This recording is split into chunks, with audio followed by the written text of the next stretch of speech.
vous n'aurez jamais été aussi proche de chez vous.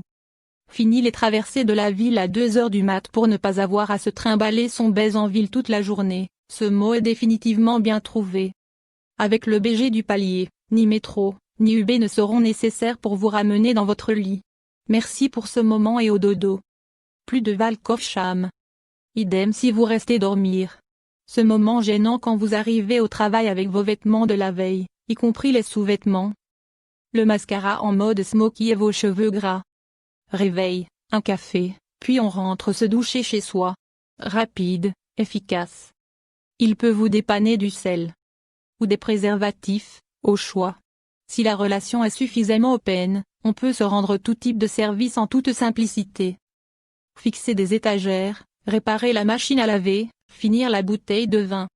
Mais si le boy next door est sexy et en plus super sympa, épousez-le direct.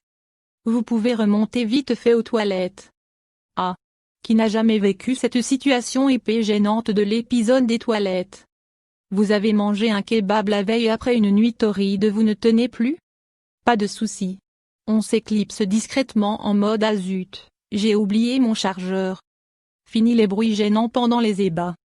Si entendre ses voisins en plein acte peut être amusant, ça peut aussi vous rendre fou quand d'une. Vous êtes célibataire, et que de deux, vous vous levez à 6 heures le lendemain. Pas de problème, les ébats maintenant, c'est vous. Bon par contre si vous l'entendez lui et que vous êtes seul dans votre lit, c'est tout de suite moins drôle. Ah, donc on n'est pas exclusif? Il vous aime déjà tel que vous êtes. C'est vrai. Si en règle générale on fait tout pour paraître parfaite, y compris en se retenant d'aller aux toilettes pendant 10 h. Avec son voisin ça va être dur de tricher sur le long terme. Il va forcément vous voir sortir un jour faire une course avec sur vous votre pilou du dimanche. S'il surmonte ça, on le répète, épousez-le. On casse et on réunit les deux à part. D'ailleurs c'est fait.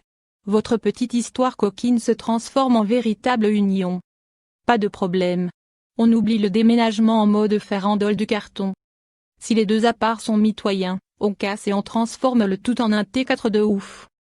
Vous pouvez le stalker easily. La proximité fait que vous allez aussi en savoir beaucoup plus vite sur lui que si vous habitiez à 10 arrêts de métro.